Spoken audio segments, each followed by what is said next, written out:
Good afternoon, everyone. Engineering first year students. I'm just waiting while your fellow students join. I see we're up to 100 people now, and we'll start in a few moments.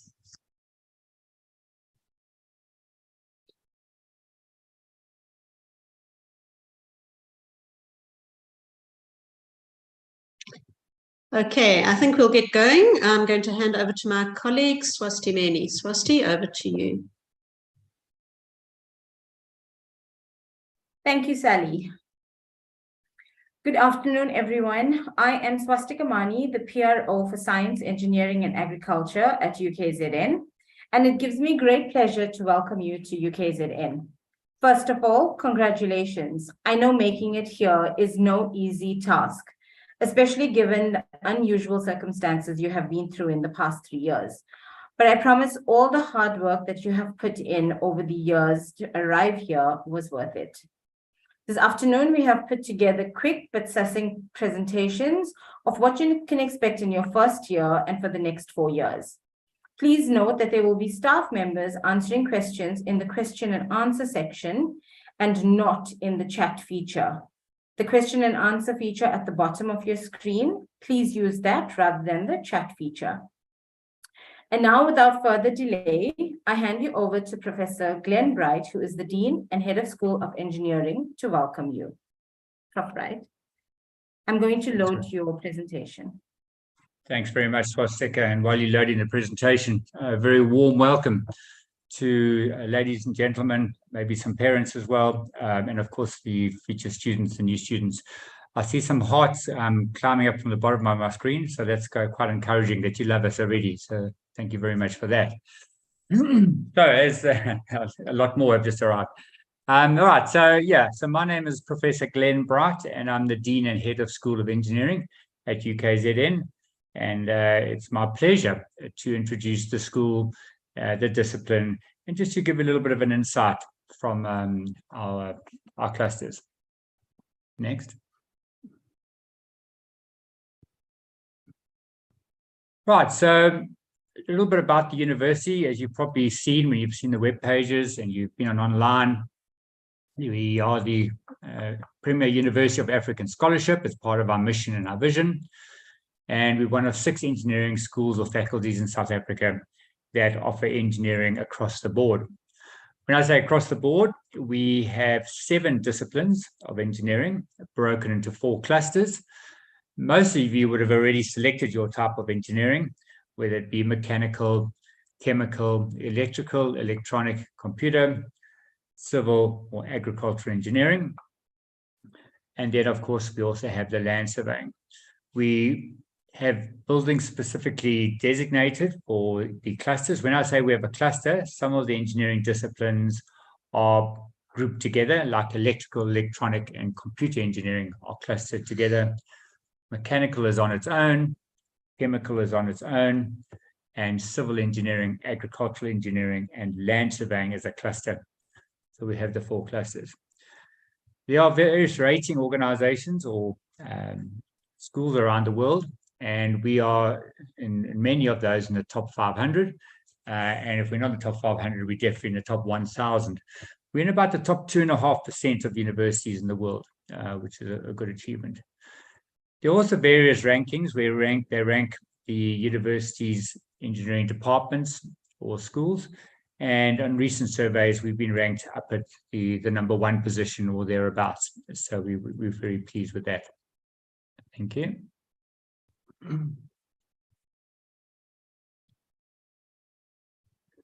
Right, so the university structure, just to give you a brief synopsis, we have 4 colleges. A college is a cluster of schools. We are the School of Engineering, so we belong in one of the colleges. So one of the colleges that we belong to, of course, the College of Agricultural Engineering and Science. By seeing our name there, you can see that we belong to the College of CAES as an abbreviation. Now, within the college, you have schools. As I said, you have a cluster of schools. And in our college of CAES, or Agricultural Engineering and Science, there are 5 schools. And of course, we are one of the schools, the School of Engineering. There are other schools, the School of Life Sciences, Computer Science and Mathematics, etc. But you'd be interested in the School of Engineering. Now, as I said, we have 7 disciplines, but we have 8 programs.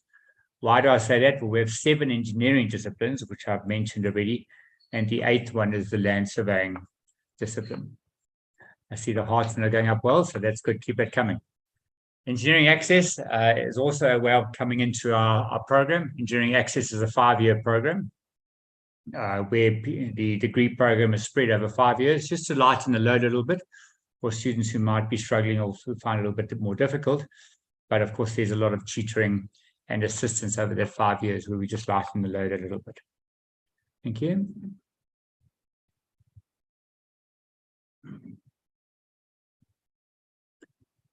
Right, so as I said, we're part of the College of Agricultural Engineering and Science, which is abbreviated CAES, and the School of Engineering fits into that college.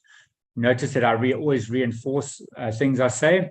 That's typical of a lecturer at UKZN, where we take the teaching and learning very seriously, and we try and reinforce concepts and ideas, etc.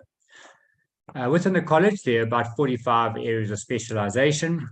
We, of course, have 8, which I've gone through. And, of course, there are others like computer science, mathematics, chemistry, etc. Our international reputation is important. I might say a bit more about that a bit later.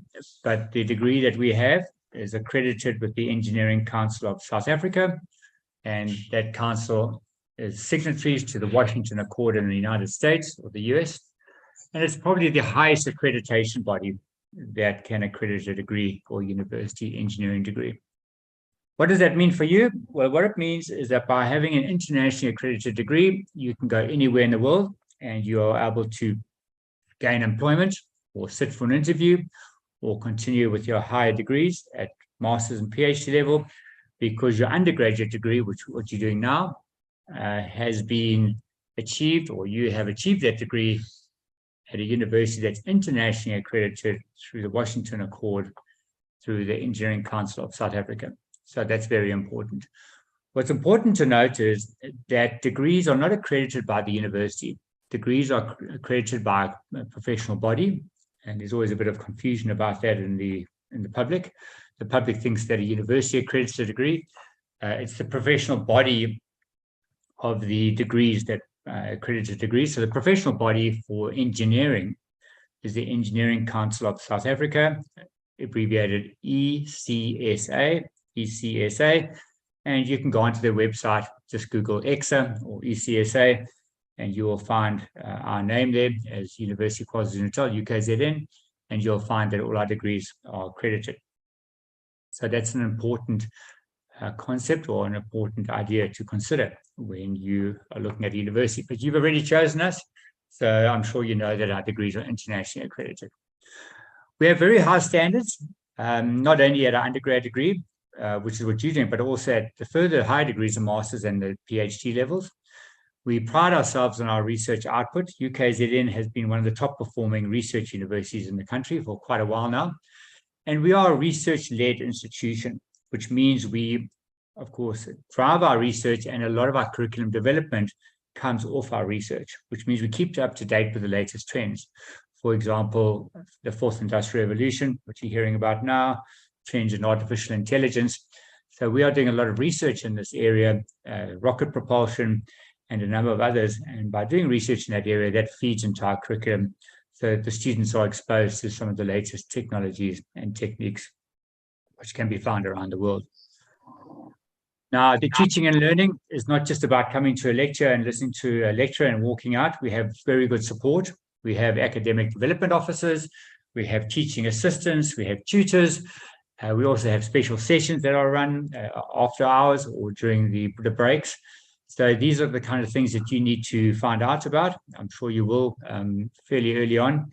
My advice to you is from the day one, make sure that you keep up to date. I'm an ex-student myself from the university, and I remember the first few weeks enjoying it so much that it flies by, and next minute there's a test or an assessment or an exam, and suddenly you realize that you've got to go recap a couple of weeks of work and you can't remember it. So please, day one, listen carefully, take notes, and you exercise all the options to get help from people. And one of the best places to get help, in fact, is from your colleagues. Get yourself into work groups, into small groups, into WhatsApp groups, into social media groups, and these groups are vital. I have seen and have had personal contact with a lot of these groups that form informally, and these groups help each other, especially the night before an exam or a test or an assessment. When you really all at sea, you can be on a WhatsApp group or a social media group, and you can help each other, and we have found that's been a big benefit for our students. So get to know the people in your class and start forming these groups, even if you form them informally. It's a good idea. Then from our graduates are employed all around the world. I can hardly think of a country where there aren't an English-speaking country, from the US to the UK to Australia, New Zealand, Western Europe. I've got colleagues who are in China, South America, Central America. A lot of my colleagues are in Canada. So our graduates travel all around the world. And why can they do that? Well, because we have an internationally accredited degree. Thank you.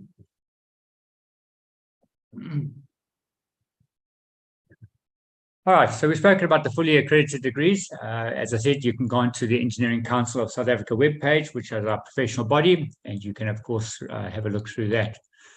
That, of course, gives us our internationally recognized degrees. Over 2,000 students were involved in engineering in 2022, and this number is fairly stagnant due to the resources that we have, and also due to the threshold that you need 65% in maths and science as a threshold to enter into the institution. International collaboration and research is very important to us, where we have a lot of colleagues overseas, not only ex-students, but colleagues, which we visit regularly. We travel to, they travel to us, and of course, we're now using the Zoom platforms and the Teams platforms.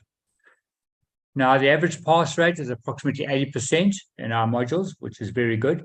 In years gone by, it was quite a lot less, but we're putting a lot of effort in to make sure that our students either pass in minimum time or pass with 1 or 2 years extra added on. I can speak from personal experience. We have a very dedicated academic staff, and the staff member is there to assist you, to help you in any way which they can. And that picture on the right, if you're wondering what that is, that picture on the right is to be found just outside Edinburgh, which I visited about a year or two ago.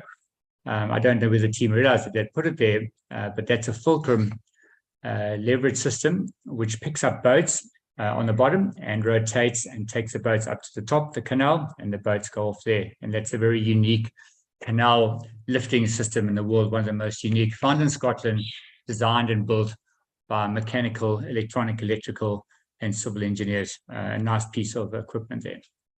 Thank you. Okay, so I've been through the programs. You will have already decided which one you want to do. Agricultural, chemical, civil, computer, electrical, electronic, and mechanical. And then we also have land surveying. What's quite important, and I need to emphasize, is that engineering nowadays is very multidisciplinary. The days of just doing an engineering discipline on its own or in isolation are well gone. And a good example of that is the motor vehicle. The motor vehicle that either you drive or your parents drive a year round in. The motor vehicle, as you know, has mechanical components. It has electrical components, it has wires, it has electronics because there's a computer on board. It has fuel, which is part of the mechanical engineering part, and the chemical part of the fuel. If you drive on a road, which is civil engineering, and of course, if you go on a farm road or you're going to pick up some harvest, then that's part of the agricultural engineering.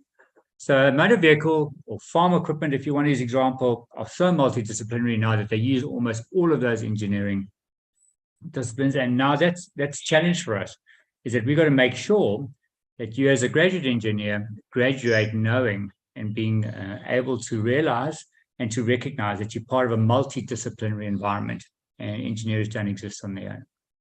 Thank you.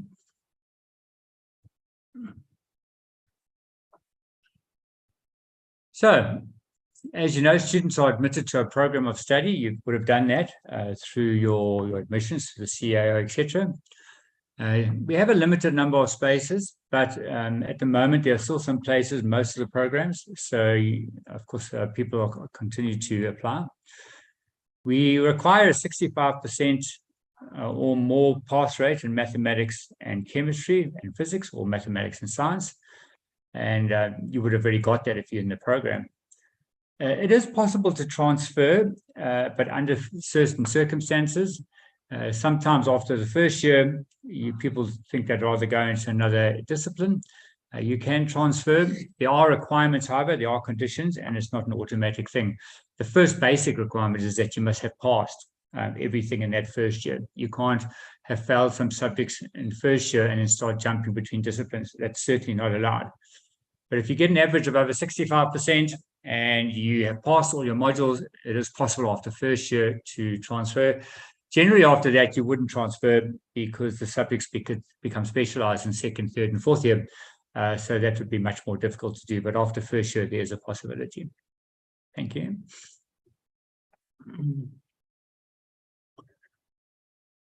So degrees are structured to develop solving skills. Engineering is all about solving a problem.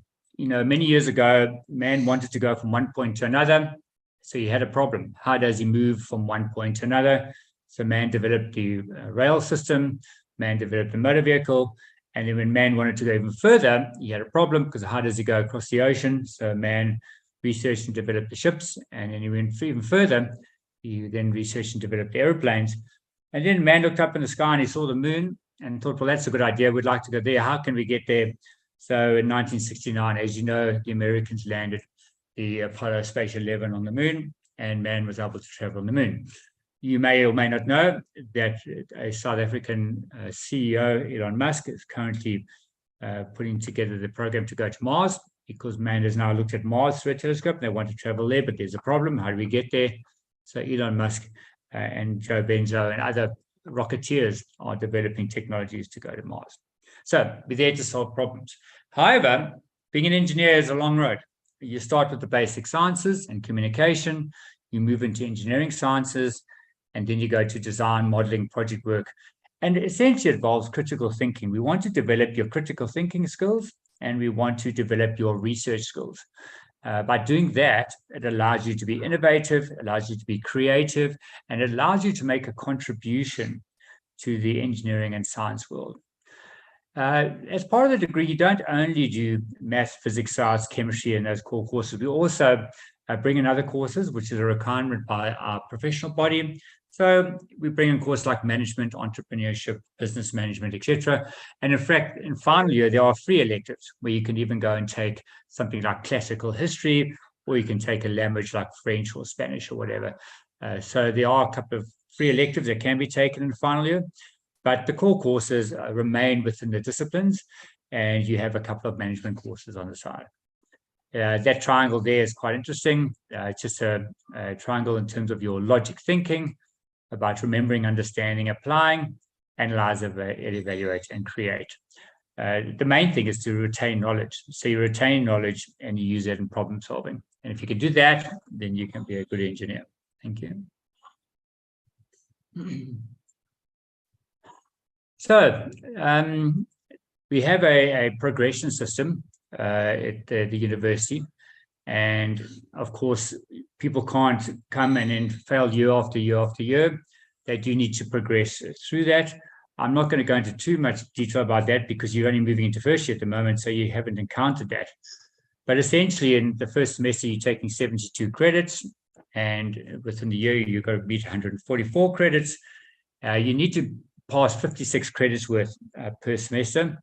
If you don't do that, then what happens, you go on to risk, which is your orange, and if you keep not doing that, you go on to red, which means that you go on probation. And if you keep passing 56 credits after a number of semesters, you will then look at possible exclusion. That's a long way down the line today, and let's be positive and let's think we're all going to pass, we're all going to get 72 credits, and we're all going to become outstanding engineers. Thank you. So what support do we offer? I have mentioned this a little bit. I see Sheldon's there. I think he's quite an isolated case. He likes to do things on his own, but we don't do that. We like to give support. We have tutors. We have academic officers, ADOs, our academic development officers. We have teaching assistants.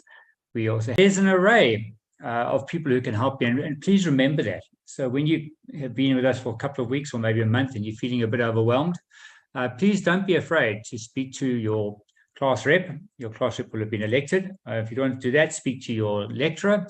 If you don't want to do that, you can go straight to the head of the department, or we call him the academic leader, and ask for help.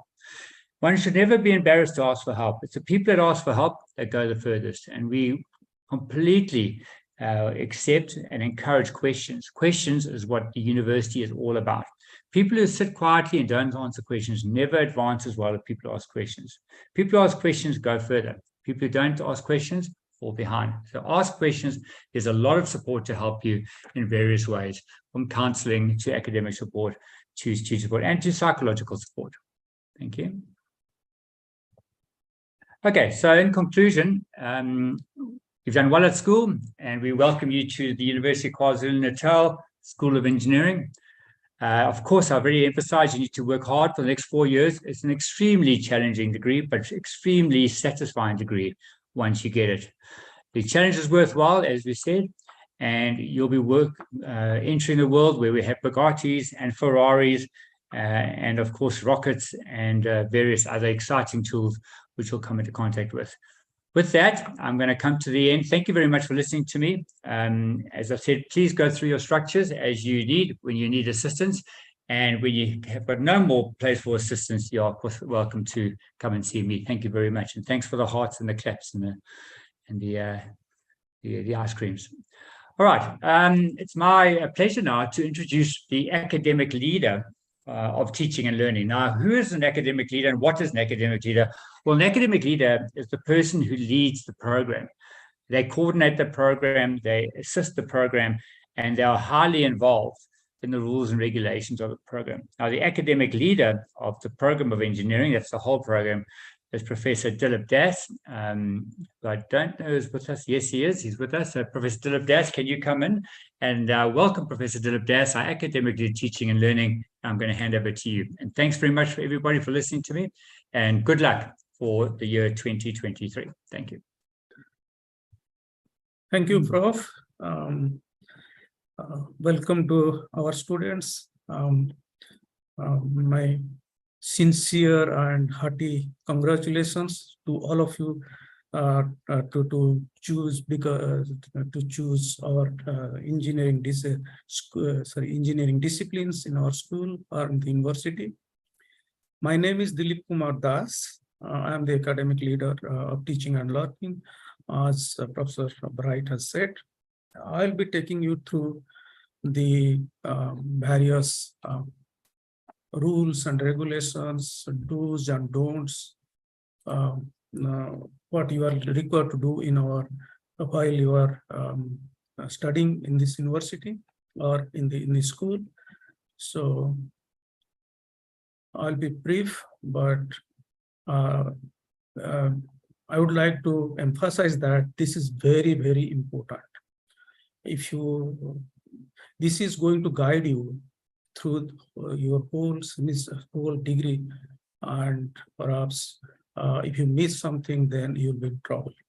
So I'll be giving a brief outline of what we offer here, what are the rules and regulations, and how you should behave, and what you expect from us, and what we do expect from you, as well as what is our progression rules, and to a certain extent what you expect, what the college, we have a school, and over it there is a college of agriculture, engineering and science, but the college also offers.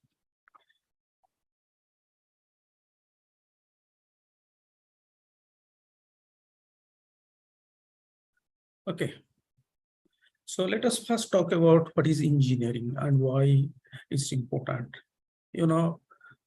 When you choose engineering, you must feel that you are a privileged person, because you chose a profession which contributes to creation. You create certain things, you change people's lives, and you make people's life easy and solve problems. The key point in engineering is solving problems. And as an engineer, you are going to solve complex problems. Not only complex engineering problems, for example, designing a road or designing an aircraft, you are also going to solve social problems, economic problems. So by using engineering and science, scientific and mathematical principles. So the key word is here, not only engineering, but science and mathematics. So it's a very privileged profession, and it's very critical for the future of the country and yourself. People respect you, you get a lot of respect, and it's while rewarding, you get well-paid jobs.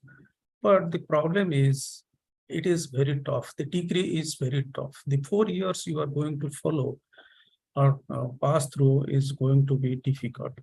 I'm not saying very difficult, but you are always on your toes. And since you are coming from the school, it will be a little bit, difficult to adjust to initially to the engineering discipline environment, because you are going to do practicals, you have to do, assignments, which you may not have done in generally in large scale in your school. So it will be a little bit of a change of scale and change of level. So there will be a bit of need for a transition. So you need to be a bit careful. So sorry, Prof, your slides aren't changing. We're still stuck on the first slide. No, are you not seeing engineering? We're on the front slide. They haven't moved. I don't know why. Can you see it? You maybe need to start slideshow. Yeah, I have made the slideshow. Start slideshow. Click on start slideshow. Yeah, I start. There, now it's moving. Click Can on you the see? next He's slide. moving. No, he's Can you moving see? each slide. He needs to go and start his presentation slideshow.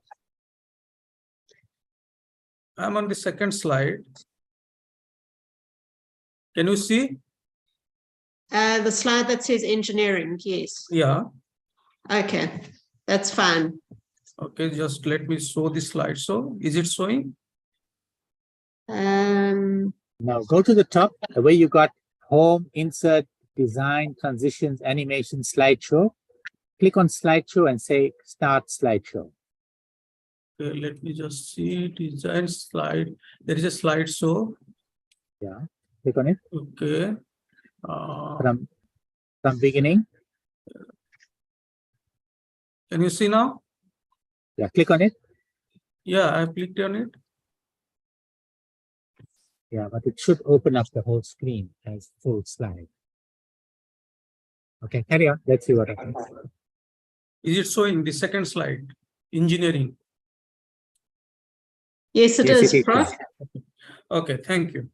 So continuing from there, you need to be a bit careful about the transition from your school. That's all. Okay. And but at the same time, you have the opportunity to enjoy your life at the university. This is a change of level, change of place, but you can enjoy your life at the university, both socially and intellectually. So you try to enjoy your life here. So this is all about engineering. And at this school, in our engineering school, we are going to, we are offering 4 clusters, which is known as civil engineering, agricultural engineering, and surveying under one cluster, where we offer 3 degrees called BSc Engineering Civil, BSc Engineering Agricultural, and BSc Surveying. Then under chemical engineering cluster, we offer a degree called BSc Engineering Chemical. And under electrical, electronics, and computer engineering cluster, we offer BSc Engineering Electrical, BSc Engineering Electronics, and BSc Engineering Computer. And under mechanical engineering cluster, we offer BSc Engineering Mechanical. So if you belong to civil engineering, then you belong to the civil engineering, agricultural engineering, and surveying cluster, but your discipline will be BSc Engineering Civil. Similarly, if you belong to electronics engineering, then your cluster will be electrical, electronics, and computer engineering, but your discipline will be BSc engineering electronics, and you will get a degree of BSc engineering electronics. So these are the programs we offer. Then we have a program structure. That means how the year your curriculum is structured every year up to the 4 years. So we have 4-year program, which means we have 8 semesters. Each semester is having six months duration. So in other words, we have 2 semesters per year, and in each semester we teach you for about 13 weeks, and there will be 3 weeks of examination. That means you will be working for your teaching, learning, and examination for 16 weeks. And in a semester, you will take about 8 to 16 credit modules. That means each module, there may be 7, 8 modules. Module means subjects. So it could be 5 subjects or 7 subjects or 8 subjects or 10 subjects. And each subject might have 8 credits or 16 credits. The maximum credits for teaching subjects are 16, but for projects, they may be 24 credits. So you will have to take several subjects in a semester of 8 to 16 credit, having 8 to 16 credits.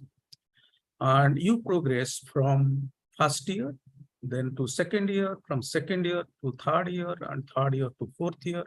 And once you complete 4th year and 8 semesters, then you get a professionally recognized degree. That means you'll get a BSc engineering in your discipline degree. And how do we teach? We the program constitutes like coursework. That means you'll have teaching in the classrooms, where we call it coursework. Then we'll have practicals. That means you work in the laboratories. Then in addition to coursework, there will be tutorials where you will be given, your problems will be solved. You will be given problems to solve in the class, and so on, in groups and individually, which will also be assessed. And in addition to, you will be given tests, or you will be assessed based on certain number of tests to see how do we progress during the semester.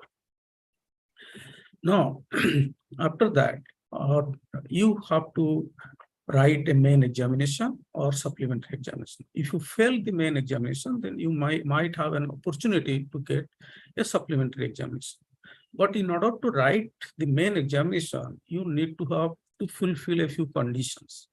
And one of the conditions is that you get a DP in each subject.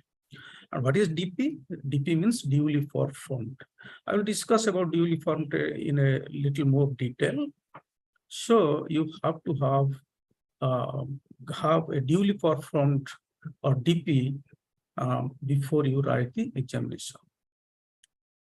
Now, the DP requirements are given in the handbook. The handbook you have been supplied with, or you'll be supplied with, have the rule regarding DP requirements. So each course outline or each subject has a particular DP requirement. It varies from from course to course.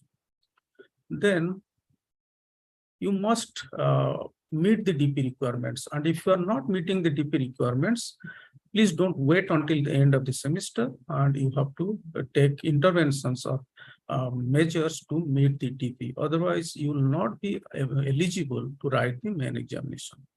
And if you don't write the main examination, there is no question of semester, the supplementary examinations in case you fail. We hope that you don't fail, but in case that situation comes, you will not be eligible to write. Then we have EXA level outcomes. EXA level outcomes, EXA means Engineering Council of South Africa. Our programs are aligned to EXA level outcomes. There are 11 outcomes at the program level, and you have to be competent in those outcomes. That means you could able to do or demonstrate those competencies when you graduate. So One of the DP requirement is EXA level outcomes. You have to attain the EXA level outcomes. And your lecturers will inform you regarding EXA level outcomes in different subjects, and you have to attend those things. But if you are you do not meet the DP requirements and you think that it is unfair, you meet the DP requirement, but it is not correctly done, then you can appeal. But DP refusal is only overturned on technical grounds. So you cannot just say that I didn't attend the, it was unfair. No, if it has only technical grounds, then it will be overturned. But on other conditions, it won't be overturned. So the simple thing is you must attend the DP requirements. Then once you write the examination, the exam scripts are marked and assessments are completed, moderated, and assessments completed, and your results will be ratified by an exam board, which constitutes members from the school. So it is the highest committee at the school level to ratify results, and they decide your results, and they give you a term decision based on a robot system, which Professor Glen has said, green, orange, and red.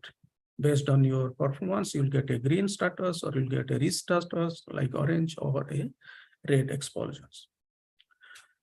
But if you write, there are also opportunities for you to have give special examinations, but under certain conditions. So if you want to apply for special examinations, it should be within 5 days of the exam. You also have the opportunity to get a remarking of your scripts. So if you want to remark or ask for remarking of scripts, then you have to apply within the 10 days of the official release of the results. So these are some of the rules you must remember. And as I was saying that I'll come back to DP requirements. This is clearly defined here. The minimum requirements should be your attendance of 80% of all practicals, tutorials, and fieldwork. That means you must attend 80% of the classes. Then you also attend the assignments, complete the assignments and test. And minimum requirement usually 40% of the class record. If you don't score 40% of your class record, then you don't achieve the DP requirements. So in order to attend DP, you must attend classes up to more than 80%, and you must score 40% or beyond. If you fail in the main examination, you may be given a supplementary examination, provided there is a condition, you score between 40 to 48%. If you score less than 40% or 30, so for example, 39 or 38, you won't be allowed to write supplementary examination. But if you score 49, then there is that is a critical case where that will be re-examined. Either you pass or you go back to 48 or less. Then if you get more than 75% on an average, credit-weighted average, or more for a semester, then for that semester, you will get Dean's commendation. That means you get a merit on or certificate of Dean's commendation. If you get your weighted average is greater than 80% or more for 2 semesters, then you will get renewal of entrance scholarship. If you have given a scholarship at the entry level, you get the renewal. But if you score less than 80% in 2 semesters on average, then you won't get your scholarship renewed. But overall, if you get 75 to 79% of your marks in the degree, with a degree completed in minimum time, you don't have a supplementary examination, or you don't have a supplement, you don't attend a supplementary examination, then you got the cum laude. That means it's called a distinction, cum laude. But if you get more than 80% for all modules in degree, degree completed in minimum time, that means 8 semesters, and no supplementary examination, then you get a summa cum laude. That means it will be the best certificate you can get. Then the other rules are special examination rules, remarking rules, which I have already spoken, and viewing the scripts. But the detailed rules, the particular rules applied for those conditions, examinations and those aspects are mentioned here. For example, for special exams, you can look for GR 23. For remarking, you can look for GR 20, and viewing scripts, you must look at GR 20, which are mentioned in the handbook. So please be acquainted with your rules and your handbook. Sorry. Now, what you should be knowing before you start your lectures. As I have said, it's hard work. You need to be persevere. So there will be 16 to 20 lectures a week.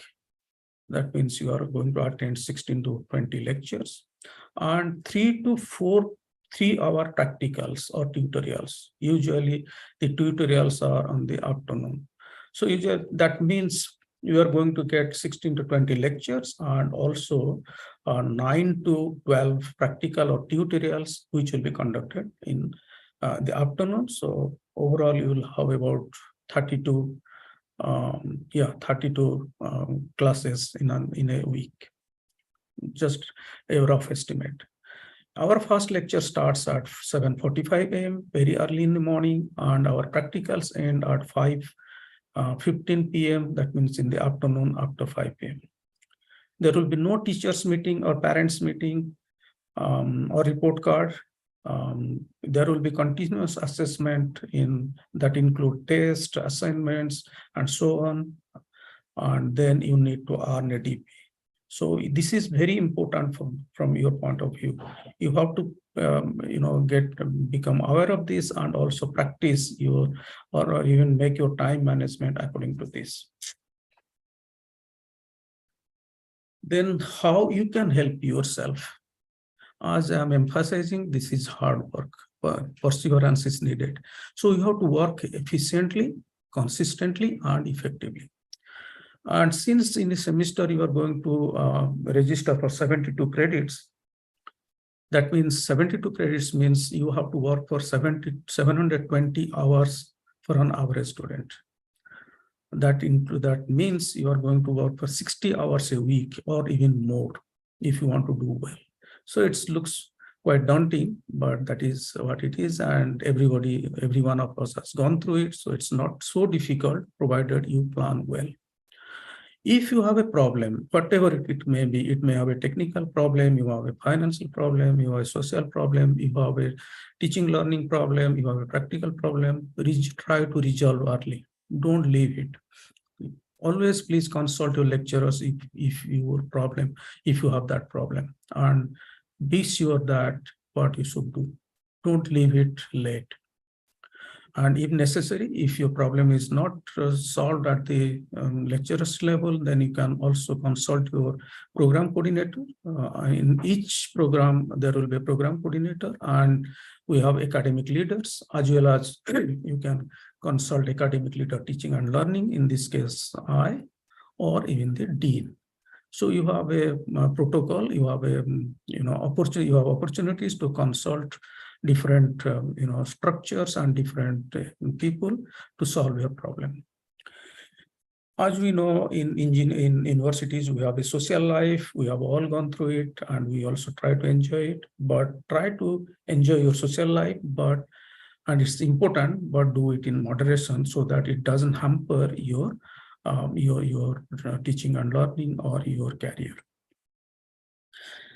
And what do we expect from our students? Very simple. We want you to work hard and consistently. We don't want you to fall behind. If you have a problem, please seek help. And don't ever bunk a lecture. Don't leave a lecture. Don't bunk a lecture, a tutorial or practical. If you do that, you will be falling behind, definitely. And most important thing, don't ever cheat in any way. Don't try to cheat. And I will talk about that little later, more in little later. But at the same time, be involved, participate in everything, ask questions in the class, do things in your heart, show interest, be enthusiastic, and whatever the university offers you, you must embrace, because universities will offer you so many things, and if you take them, you will be a very different person. So as I was saying, I will discuss about cheating, and a little later now it has come. So there is two words called cheating and plagiarism. Plagiarism means you are copying from somebody. Okay, cheating means simple unfairness, and plagiarism means you are copying something from, or you are taking somebody's work, or even you are not giving credits. There is a full regulations or rules, regulation, plagiarism. But the simple things I want to tell you that it's easy to copy, but don't do that, because the repercussion is very, very hard or very, very bad. If you, cheat, you learn nothing, but just only fool yourself.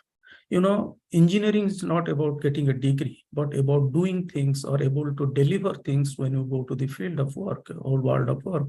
When you go to the world of work, people will expect something from you to solve a problem. But if you do not able to solve the problem, then you are not there. Therefore, if you don't learn, if you copy, you don't learn. And if you don't learn, you will not deliver. As simple as that. So do your own work and do not try to copy. If you copy, the prosecution is as hard as getting permanent expulsion and from the university, as well as you will have a criminal record. And even your criminal record will be mentioned in your degree, in your certificate.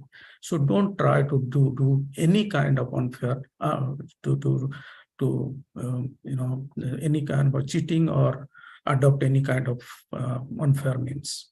So this is, I'm emphasizing, people have faced those things, they lost their career, they lost their study, and sometimes they may lose their degrees and so on. So they will break their life if you do this.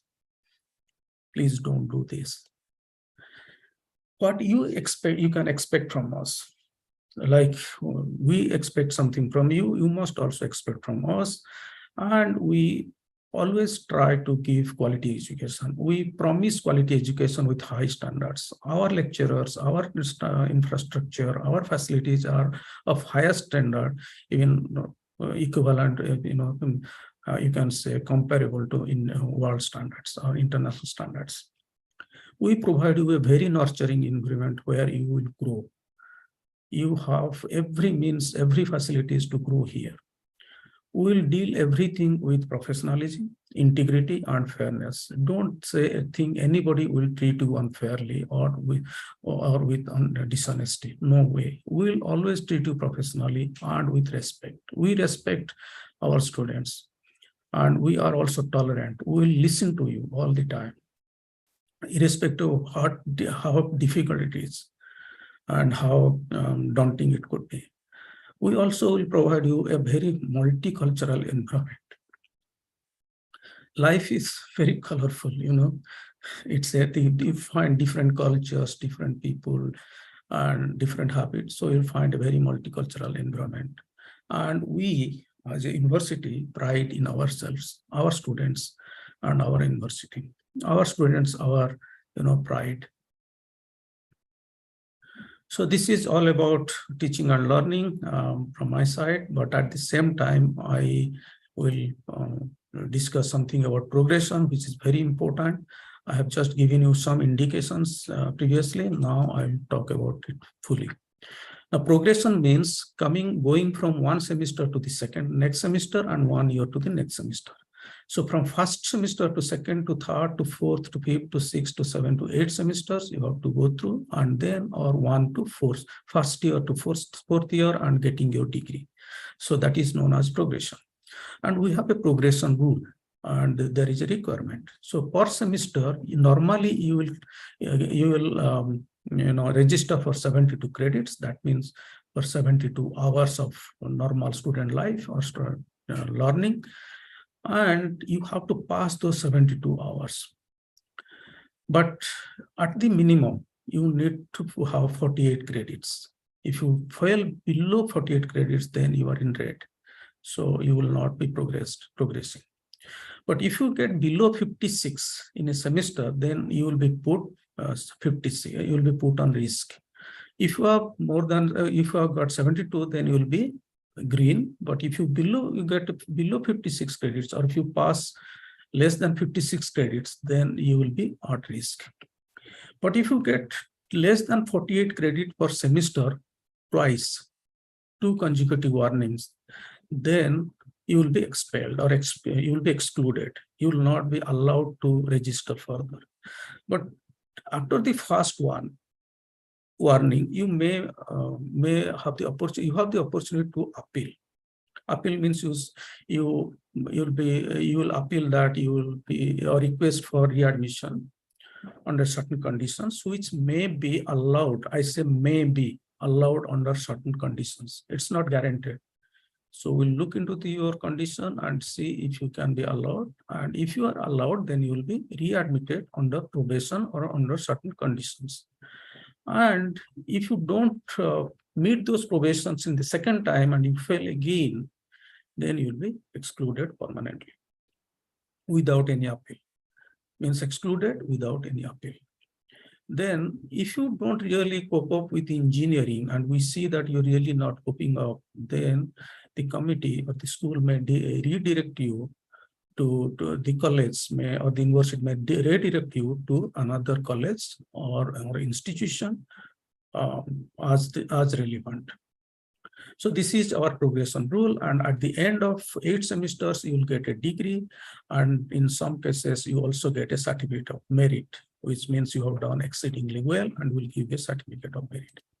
Now let us see this simple chart, and there is a table here. This is what you need to know, because this will help you to keep yourself tight and sitting on the edge. It's very scary as it's written, very scary. It's there in the college handbook. If you don't perform or you are underperforming, then this is very, very risky, very, very bad for you. So you start, then you meets the faculty progression requirements. If you say these are faculty required progressions, progress requirements. So there is a minimum progression requirement and maximum. And this is, on the first semester, you should have maximum for 72, and this is 48 is minimum. In the second semester, it will be cumulative. You will have a maximum 174, sorry. So 174, 144, and minimum of 96. If you don't get 96, this minimum progression, then you will be at risk. So here, let us say, if you meet the minimum faculty progression, then if it is yes, then we'll see whether you passed 56 credits in the semester. If it is yes, then you will get a green, you progress. But if you see that you didn't meet the minimum faculty progression requirements, if it is no, then we'll see whether you have registered for more than 1 semester. If you have not registered for more than 1 semester, you get an orange. That means you are at risk, and you get you still progress. But here also, if you suppose we see that you get the minimum requirement, but you don't pass 56 credits in the semester, then you will still progress, but with a risk. But here, if you see, you don't get the minimum progression requirements of progression, then you have registered more than 1 semester, then you failed progression. That means you will be failed and you may readmit on probation, PRR. So if you get a PRR, then there will be probation. So this chart you need to remember. So always try to get this one. Start, meets the minimum faculty progression requirements, then pass 56 credits every time in every semester, and then you get a green. And this will help you to get your degree in 8 semesters or 4 years. And that will allow you to get some kind of, merits. For example, you see here, there are subjects given, and what can happen if you see this one, subjects, there are subjects given, marks given, and some, some abbreviations with their full form. For example, if this is PM is certificate of merit, this is PM certificate of merit, P is pass, certificate of merit, and certificate of merit. So if somebody got WAVs, weighted average at 87% and 4 certificate of merit, so he got 87% and certificate of merit, he gets a dean's commendation in that semester, and it's treated as excellent performance. On the other hand, if see somebody is pass, fail, that means he failed 4 subjects and passed 2 subjects and got an weighted average of 40%, and here he gets 24 credits. Out of 72 credits, he gets only 24 credits. That means he passed 2 subjects. And here we say poor performance. If your child is really not coping despite proper level of effort, consider other options. So if you are reaching this stage, then engineering perhaps not for you. So please remember this, and this is important for you. So we always thrive for this. We always see that our students reach this one. Merits and dean's commendations, excellent performance, then cum laude or summa cum laude. And if not that, maybe you are passing. So there is you'll get a D, still you'll get a D, but not this case. The second one, poor performance and failing is not an option. If you have this, engineering is not for you. Okay, so this is all about our rules, regulations, and progression. Now I'll just take a small I'll take a few minutes to discuss about our college office, to just give you a glimpse of what our college office is and what they do. So our college office helps in academic administration. They do helps in registration and other controlling authorities. There are about 800 students for each admin officer. So that means we have several admin officers, and each admin officer will deal with 800 students. So we request you to be very nice, polite, and patient to them to get you. Sometimes you send an email and expect somebody to respond immediately, but he or she is dealing with 800 students. So it might take some time. Definitely they will respond, but in due time. So don't be impatient, don't be rude, and please be nice. If you be nice, people will be very nice to you. And there will be a good feeling, feel good, environment.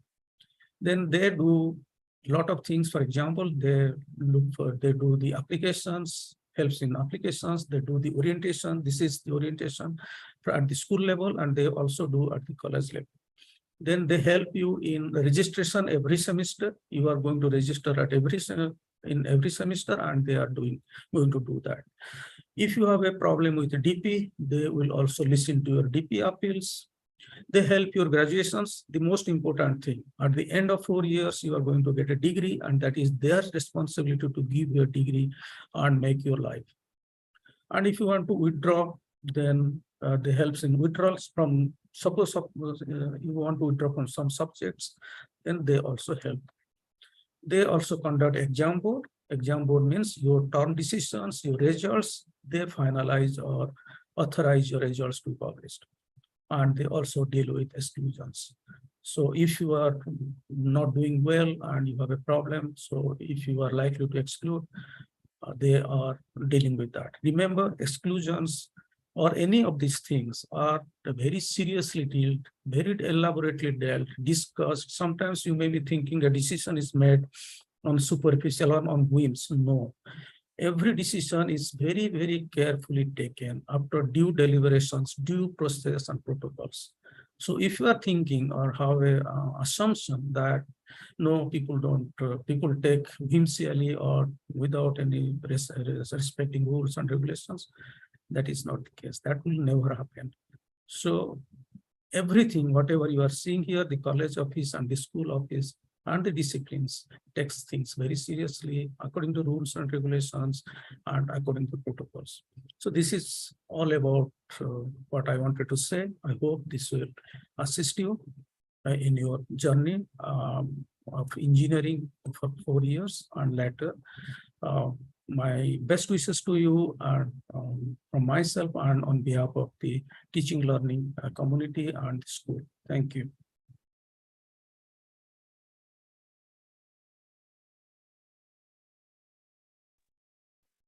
Okay, I have to. Thank you for that. Yeah, I Thank have you to for that, introduce. Prof. Das. Okay, I have to introduce Godfrey. Yes, please. Okay, after this, Mr. Godfrey will take you through the academic development support. He is a very important person regarding your career here, and he's one of the persons who is going to support you very, very well. So welcome, Godfrey, and the floor is yours. Thank you, Prof. Good afternoon, everyone, and good afternoon.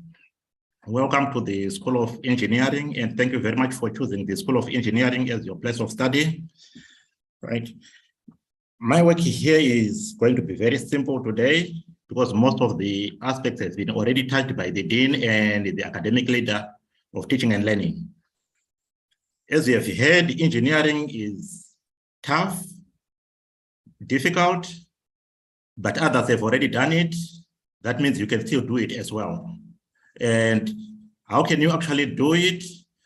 As a university, we provide a lot of academic support. We have a lot of functional support structures that can assist you to progress in your studies. We don't want anyone to get excluded, as the Prof does said right at the end, that if you don't perform, you end up getting excluded. That's all. So I'm going to talk about the academic structures, the student experience, and the complaints flowchart.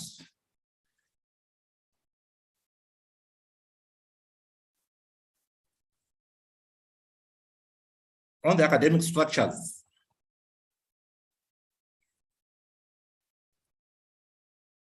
sorry.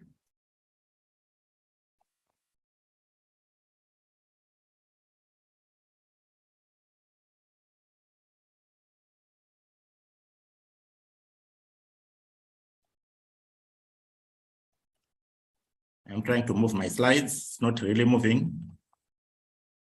Okay. Let me stop sharing and share again.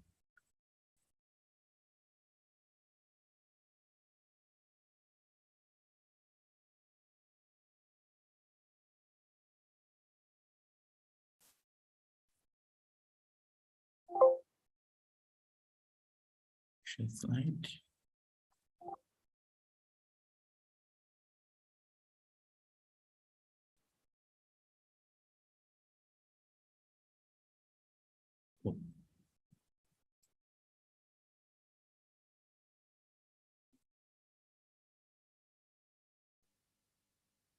Sorry, Godfrey, would you like me to share?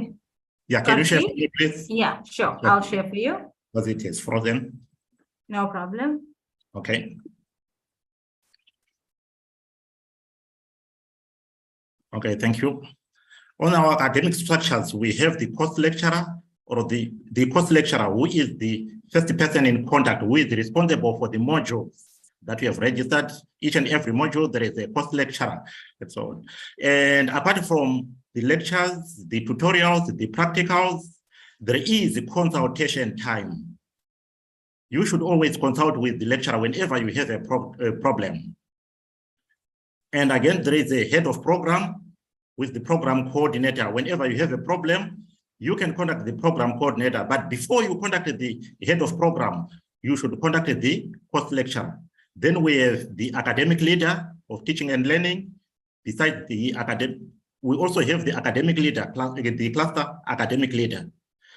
On the academic leader, teaching and learning, he has already explained his role and what he actually does, including the dean. So let me move on to the academic support and advancement program, which is ASAP, where I fall. Right here, we have a lot of support programs like the SIs, supplemental instruction.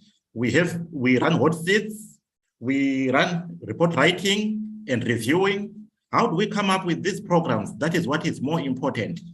As engineering is a difficult course, we identify courses where students really struggle and we support them in order to progress and so on. Meaning that from day one, when you attend lectures and you write tests and so on, you should know that you should be aware that all your performance will be monitored. That is our role, to monitor your performance and come up with intervention strategies. You may be invited for academic counseling. When you are invited, you book online. I'll circulate the details in the next few weeks.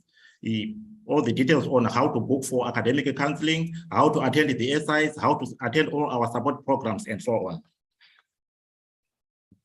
We also have the student counseling. They are going to talk more when they join us. I think they're coming after me. Then we have the campus health clinic. This was we talked about on Monday during orientation again.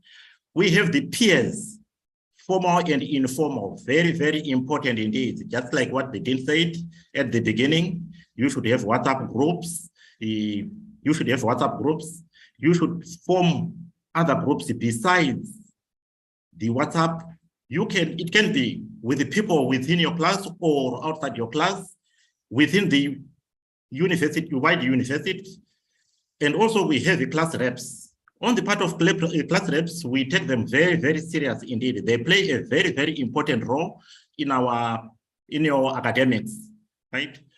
Meaning that you should actually participate in the selection of class reps so that you have class reps who are effective in delivering or in representing you. In engineering, normally we have class reps per level. Level 1, level 2, level 3. But we also have our support or service modules like from the School of Math, School of Physics and Chemistry. These normally have class reps per module. You should always know who is your class rep. That is very, very important. When I talk about the complaints flowchart, you are going to see how important the class rep is. Therefore, it is important for you to participate. Then we have the SEC. We are looking forward to reconstitute the SEC, which is the Student Engineering Council, that actually represented the engineering students, because engineering students have got peculiar problems to themselves, which are different from the other schools. Then we have the SRC, which I think most of you are quite aware of. Next slide. The student experience. Now, for most of you, this is your first time to stay alone, to be away from home. That means you need to be very, very much disciplined. There is no more supervision. There is no one who is going to say, have you done your work? Have you attended the lecture? Have you attended the tutorial? And so on. It is up to you to do that. That means you have to be very, very responsible indeed. Right? And for you to be able, can you go back, please? Swastika. I was saying you have to take responsibility of your work, and you are going to see that university education is different from high school. As from Monday, we have had a lot of new words coming in and so on, and some already they don't really know what to do or whatever, but then you don't have to panic and so on. We are there to assist you. When lectures start, you are going to see very, very large classes, which are different from the high school. And there are a lot of temptations, a lot of peer pressure, but you should know, you already know yourself. You should have confidence in yourself. Make use of all the structures. It can be the academic support, it can be the student support services, it can be the campus clinic, and so on. Discuss whatever problem that you have with someone else, and always remain focused to achieve your goals. That is very, very important indeed. There are great opportunities for widening horizons. Participate in sports. We have a lot of competitions within the university and with other universities. Participate in those ones. engage with other students from other schools and colleges, the whole university. Share business ideas, academic ideas, research activities. That is very important. Then we have sports. Someone said this in detail on Monday. Here in Howard, you can go to Students' Union building. That's where you find the offices, including for the clubs and the societies. And on the societies, there is the engineering without borders. Join that one. It's very important. We have the incubate also as well. That is very important. And this is an opportunity for you to have lifelong friendships. Can you move to the next slide?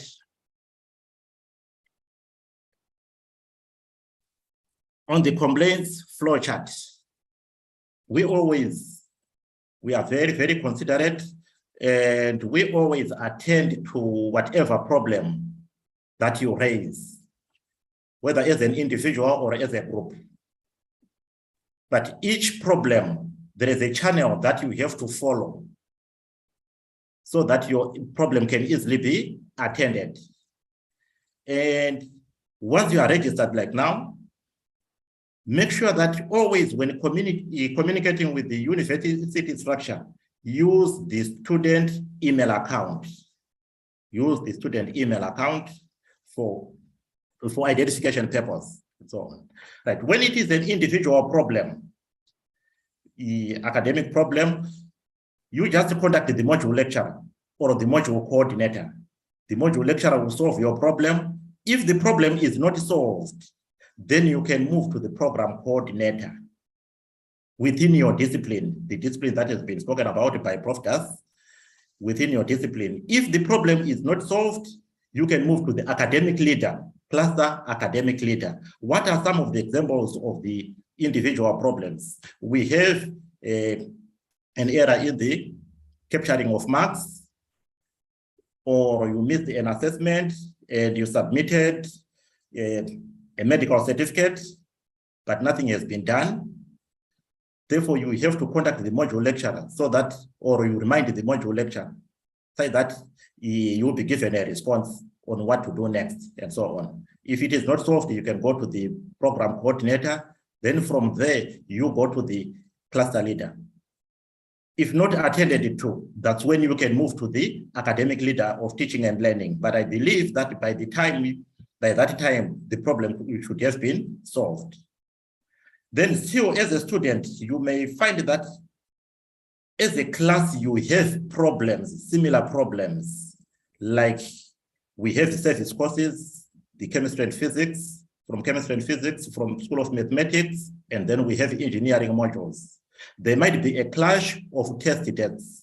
You communicate with your class rep, and the class rep can discuss that with the module lecturer, so that one of the tests can be moved to another day or to another slot.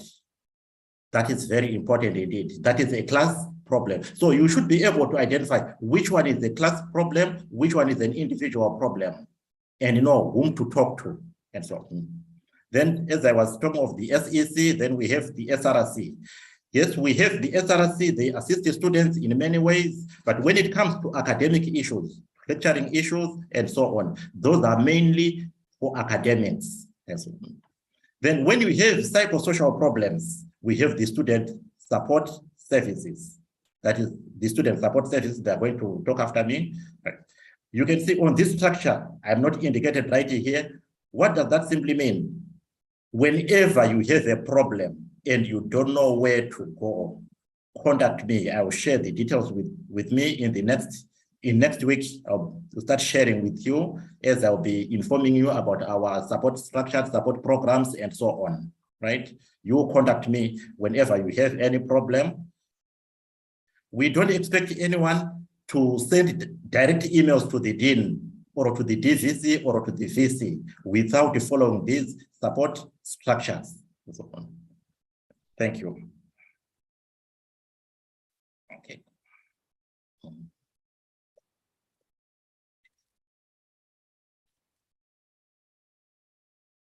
Okay. Thank you for that, Godfrey.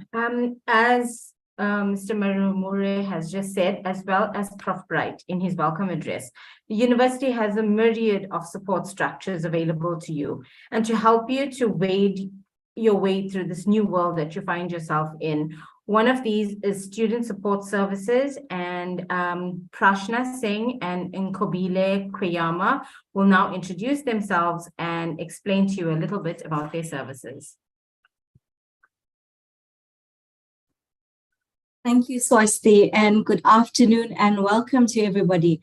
As my colleagues before me had said, I really do wish you all a very warm welcome to UKZN, and more importantly, of course, to the School of Engineering.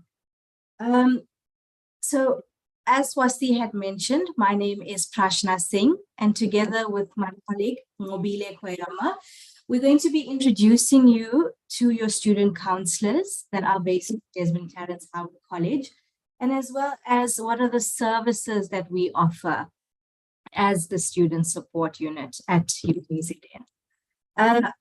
Just trying to share this, give me a second. So we're going to first go to a quick video that's going to show you who we are, what we do, and how you can access our services. Swasti, will you just let me know if the sound is going to be an issue? Sure, Prash.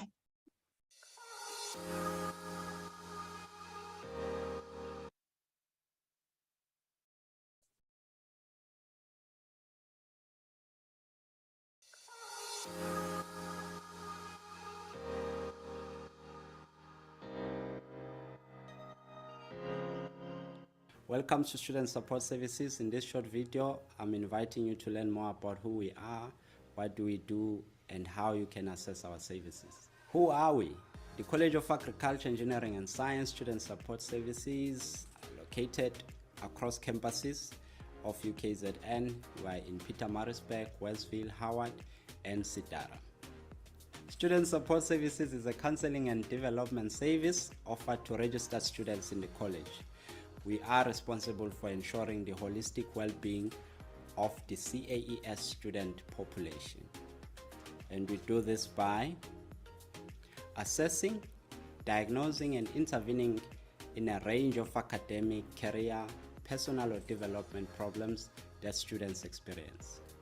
Our goals as student support are to develop students as lifelong learners, to help them manage the transition from school to UKZN, to ensure that students' personal and emotional needs are met, as we are aware that many students' academic performance is negatively affected by difficult personal circumstances. And lastly, to prepare students to do better at the world of work. We therefore attend to students presenting with issues such as personal or psychological difficulties, psychiatric symptoms, substance abuse, grief, relationship difficulties, unplanned pregnancies, adjustment difficulties, study skills and time management problems, stress, depression, and more. As student support services, staff consist of professionally trained counseling, clinical or educational psychologists who are popular as counselors, intern psychologists, and life skills officers. All counselors are registered with the Health Professions Council of South Africa, HPCSA, and are committed to the highest ethical standards. AES Student Support Services is also an accredited HPCSA internship training site for counseling and educational psychologists. What do we do? There's still so much stigma associated with attending counseling or seeking support, and some still incorrectly view our services as only meant for individuals experiencing extreme psychological stress. This is not correct. It's a damaging falsehood.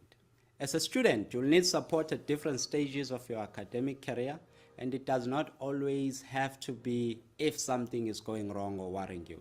Student support is here to help students develop and work on their personal self and academic skills, either individually or in groups. We want to ensure your academic success and assist in the different parts that make you a UKZN student. Student support, in summary, therefore, offers a range of confidential, free, and professional services.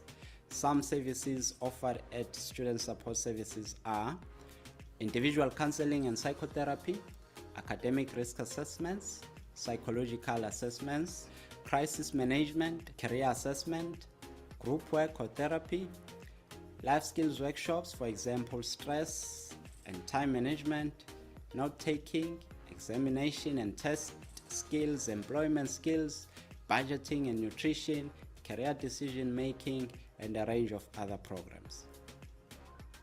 Study skills development, LEC, which is the Learning Enhancement Checklist, class representative training or any form of leadership training for students, staff training and development.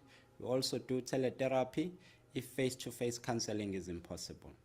How to access our services? All our services are free. However, we work by appointment only unless a crisis arises. Booking is therefore essential. In ensuring correct and efficient utilization of the services offered as student support, please note the following. To book an appointment with a student counselor, use the following website. It's caes-ukzn.bookcamp.com. We also have a toll-free line for counseling services, which is 0800 800 017, which is available Monday to Friday from 8 a.m. to 4:30 p.m. Counseling sessions will be offered on two platforms. Teletherapy is conducted online via Zoom, whilst face-to-face is conducted at our office on the different sites that can be found here.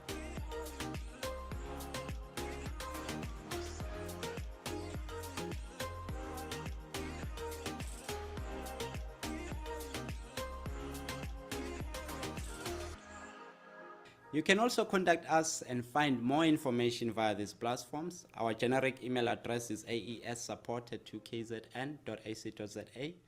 Our website is aessupport.ukzn.ac.za.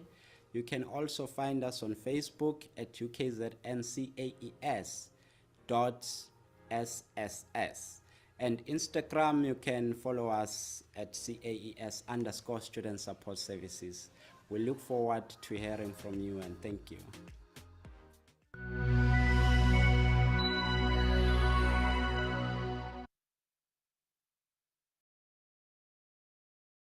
All right, so thank you for sharing your time and obviously hopefully attending to that video.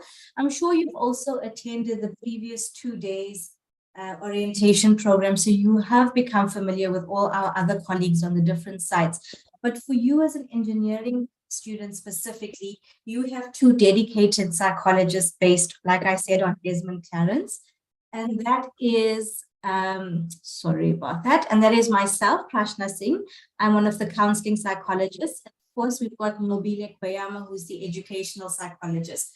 Please, I invite you all to book appointments with us. Send us emails if you've got any concerns, if you're looking for support. Even if we aren't able to answer those questions or give you the answers or the kind of guidance you're looking for, we can try and find it or direct you into the right place. So I look forward to hearing from you as well. I'm going to hand you over now to my colleague, Nqobile. No, I'm happy to shift the PowerPoint for you. All right, thank you so much, Prash. Hello, everybody. As Prashna mentioned, my name is Nqobile Kwenyama. I'm also based in Harvard campus. I'm one of the student counselors there. Yes, so if you do have any issues, please do contact us for anything. And then we also have two administrators that are always ready to take your calls. As you saw before, that we do have a toll-free line where you can call us from 8 to 4:30 p.m. during Monday to Friday. So these administrative officers are always ready to just take your call. So their names are Bongiwe Zondi. Bongiwe Zondi is based at PMB campus. However, she'll be able to answer to your calls or any Facebook messages or any messages from our central email address. And also Nogwanda Hadebe, she's also available to be able to answer your emails and calls. All right. All right. And obviously, just to re-emphasize on our contact details, because this is so important You can screen grab, you can ensure that you keep this safely so that you can always have it readily available for you.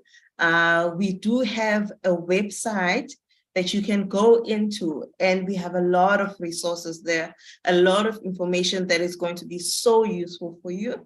So you can go at aessupport.ukzn.ac.za, and obviously for booking of the sessions, it's caes-ukzn.bookum.com. And obviously our toll-free number, again, I'm gonna say it out, it's 0800-800-017, right? And those are at the bottom, those are our email address, so you can email us directly, and we will always try to answer your emails as promptly as we can. So you can email Prashna or I. For all the engineering students, always try to email Prashna or me. And then obviously we have down there Godfrey. I think he's still going to be meeting more with you guys, so he'll be able to share more of his information, but we also have his email address there. And obviously, if you're needing to submit any forms, you contact the engineering, use the engineering email address, which is engineering@ukzn.ac.za. And then if you're needing any information with regards to registration, you go to caes.ukzn.ac.za/registration. And then fees query, you go to Howard fees, and then for any housing queries, you go to mtembu@ukzn.ac.za. So always try to direct your queries to the right places so that you can get prompt responses. And we are looking forward to seeing you all. All the best. Thank you. Any questions? Anybody has questions for us? Or comments?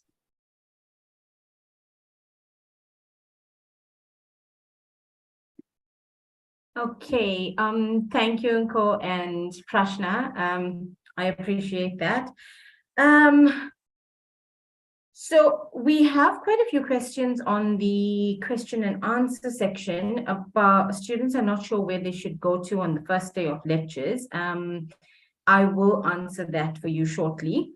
So when you attended the online sessions on Monday, Tuesday, and Wednesday, you were spoken to by Narisha Haricharan about the first year experience FYE program.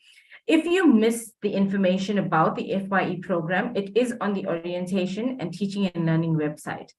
But I mentioned the FYE program because we will have gazebos set up outside the main admin office, the college office, the main admin office for engineering, which is opposite the library on Howard College. The gazebo will be set up outside the library, opposite the main building. There will be FYE mentors available daily during the first week of lectures from 9 a.m. to 1 p.m.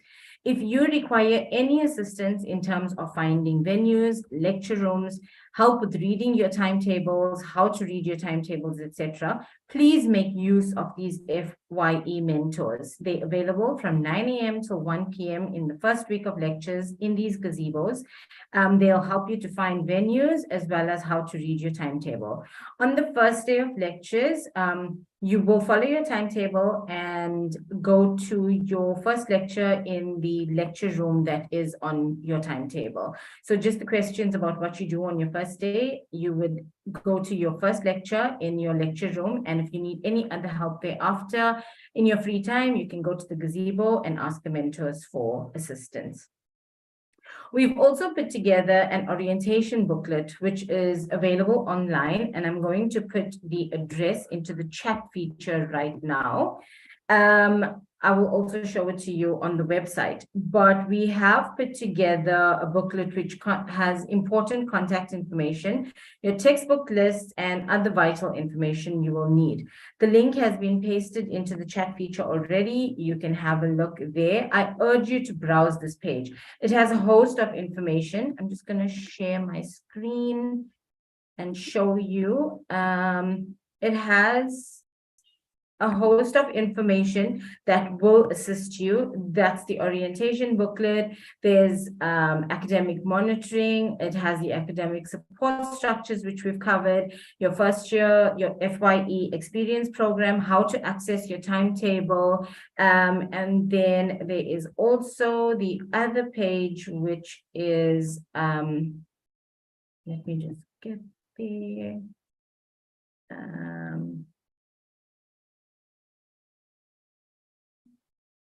For engineering students, the registration information. So the other page that you'd find a lot of useful information on is that registration page.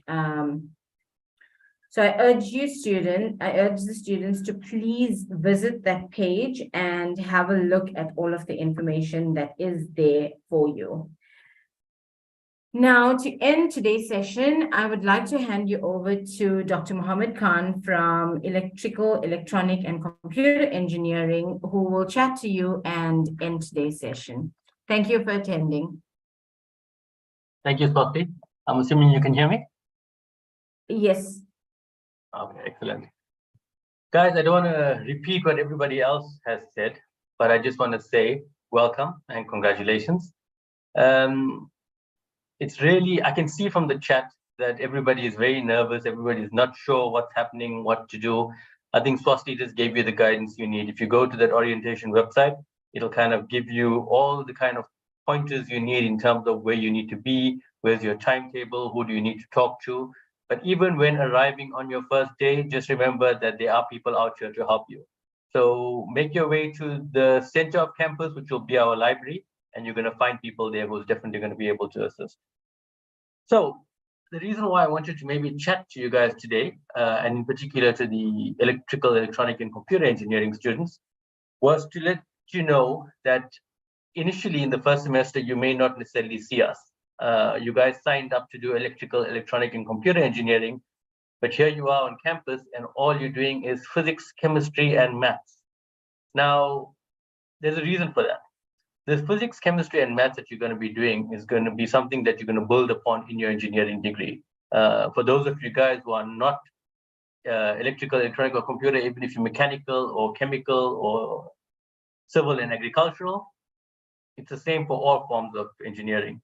So my first kind of advice that I want to give everyone is don't assume that these courses are something that you just need to pass. These are things that you need to really understand, because if your foundation isn't strong, you're going to have problems in later years. So kind of please pay attention from day one and make sure that you understand, especially the maths. The maths in engineering is generally quite complex and it's something that is what sets us apart from other professions, perhaps. So yeah, that was going to be my first bit of advice to everybody. I wanted to kind of take this opportunity to chat to you guys because I'm only going to see you all in the second semester. So your first electrical, electronic and computer engineering course is going to be Electrical Design 1, which is going to be with myself. And I think I have quite a nice, quite a few nice surprises, ones that you'll enjoy, things that are really going to get you into why you chose this profession and make you understand all the cool things that you can do with it. So the next few years are going to be really tough. I think people like Godfrey kind of alluded to it already in terms of the fact that it's really difficult. There's a reason why we have all these services in place. But as has also been said, people have done it before. It being tough is kind of normal. Flow with it. If you kind of work consistently, you're going to be fine. Generally, the stress comes when people leave things to the last minute. So I think all the good advice that has been given before I had a chance to come in here are things that you really need to take to heart. Attend your lectures, attend your tutorials, make sure you prepare for your practicals, and you'll find the exams are not going to be as difficult as if you didn't do all of those things. So definitely do all of that. However, and unfortunately I'm being recorded, so I can't deny having said this, you guys are now in university, and this is a great opportunity for you guys to live your life, to enjoy it within reason. You're going to find that there's going to be clubs at university. You're going to start playing squash if you never did it before and you want to. You can learn to swim. You're going to learn to drive. You're going to make friendships that are going to last your entire lifetime. So really enjoy this experience. Don't get all stressed. I feel like there's a lot of stress in the chat and in the Q&As. within the first week, you're going to know everything you need to know. You're going to know where your lectures are. You're going to know how to get here. You're going to know which gate you need to come into. So don't stress about all those things. They're all going to kind of go away very quickly, and you're going to feel like completely at home and welcome. So just remember, enjoy this experience within reason, okay? So, you know, you guys who kind of I'm assuming are very kind of science orientated, you'd have heard three kind of major buzzwords in terms of disruption. Renewable energy, because we all know about load shedding and how we're trying to get away from all of that, right? Artificial intelligence, maybe some of you would have heard of machine learning. And finally, we have the Internet of Things. Now, those three things, renewable energy, artificial intelligence, Internet of Things, those are the three big disruptors coming forward. And you guys, I wish I could swap places with you, because you're are beginning a degree where you're are going to be like really sought after. These are the three main things that are going to propel things forward. And you guys are here right at the beginning of it all. So really kind of appreciate where you're at, work hard, and know that your kind of future looks bright. You just need to kind of apply yourself. So I don't have much left to say, but I wouldn't be a very good lecturer if I didn't give you guys some homework. So the only homework I'm going to give you is the kind that I think your generation generally likes. It has to do with the internet. So there's two things that I kind of want you to walk away from here, and maybe tonight or later on, or even after this meeting, just to kind of research into. There's two people who I feel you should kind of listen to or read if you get a chance, right? And that's because I feel in engineering today, there's two qualities you need. You need grit and you need focus. Once you have those two things, you don't need anything else. It's not about IQ. It's not about things that you may have. It's not about what spec computer you have. Grit and focused work. Those are the two important things. You apply those two things, you guys are going to be absolutely fine. In fact, you'll be more than fine. You're going to soar, right? So in terms of grit, hopefully you guys have a pen and paper there, because you're going to have to listen to me now. The name that you maybe want to Google is a psychologist named Angela Duckworth. Now, she has a lovely TED talk that you can find on YouTube, and it's only about 6 minutes or something. But there she kind of shows you the proof that she has. I've read the book, which is even more compelling, but she shows you why hard work and perseverance is important to being the best that you can be, all right? The second person is Cal Newport. So with Cal, I think there's a lot of videos on YouTube that you can find. But if you go to his blog, and you're going to love his blog, because his blog is called Study Hacks, right? He's going to tell you how to kind of focus your mind, how to do your work so that you're not distracted. Look, I'm going to tell you now, one of the things he suggests you do is quit Facebook.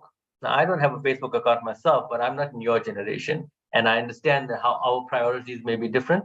So maybe you don't have to take that advice. You guys can stay on Facebook, find friends, find people who are like you, etc. But I think all the other stuff will be really exciting. All right. So I think that in closing is what I wanted to really say. I wanted to introduce myself to the EECE students, the Electrical, Electronic and Computer Engineering students. We're really glad that you're here. We're really glad to work with you. I think from second year, you're going to see a lot more of us. You're going to be in our building. We're going to be working on tracks. You're going to be working on building new things. By the time you get into fourth year, final year design, and hopefully even further in terms of masters, it's going to be cool, right? So looking forward to meeting all you guys. Thank you so much. Swasti, over to you.